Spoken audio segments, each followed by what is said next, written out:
And so it comes down to this, the final day of action at the Jeddah Rally, the last chance to make amends or reach for glory, a time also to complete what many regard as the ultimate shakedown for the Dakar Rally itself. A relaxed but pensive atmosphere at the start this morning at the historic agricultural centre of Hovandarate in Kulais.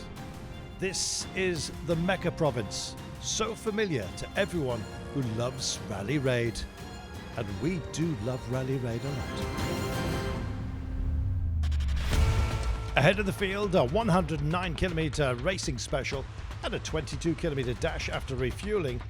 The same starting point as Friday, but the shorter distance giving a different complexion to the racing.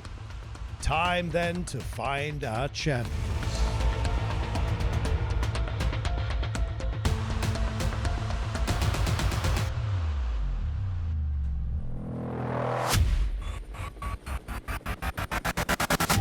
After so many navigation errors in this rally, now is the time to make amends on familiar terrain.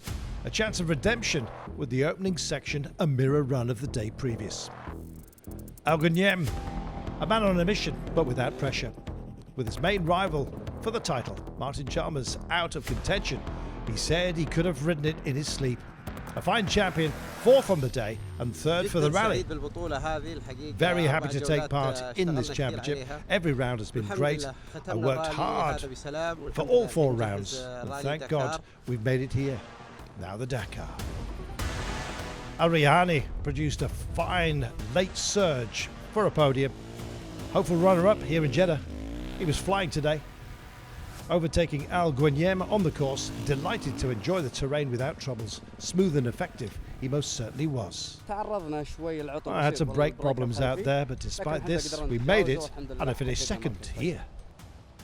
Hamdan Al-Ali can congratulate himself on a job well done. A one-man raiding party from the UAE never looked in trouble.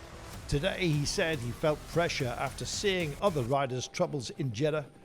His main worry was the rocks dragged onto the course by the cars from Friday's run. He danced around them, taking the day and the race win.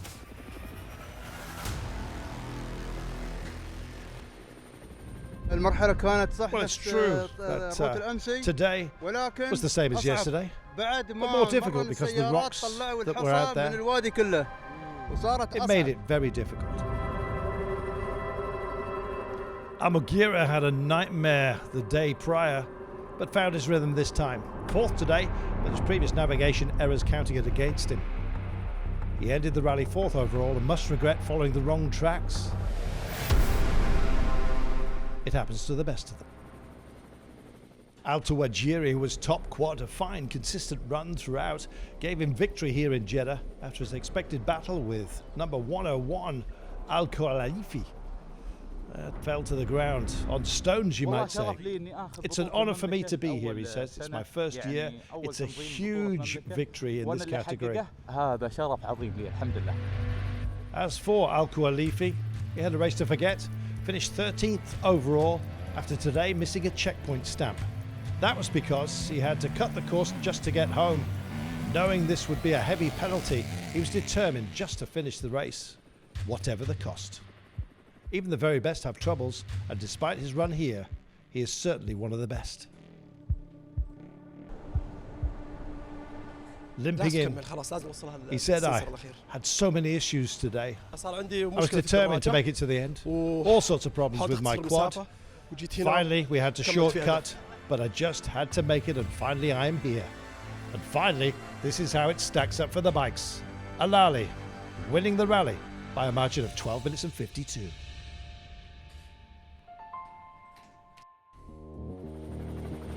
It doesn't matter how close you are to the end. On even the very last step, you can stumble. Thankfully for number 208, Ahmed Al-Kashami, this moment was not the final one. The OK signs for the helicopter told us everyone was fine, and the car indeed was fit to continue. Despite the troubles, they finished the Jeddah Rally in the true spirit of the sport. Well, we broke the suspension, he says. Left side was the problem. We tried to continue. We will go to the end. There is no other way. We love this sport and the people who contest it. Their battles are for our entertainment, and we thank them.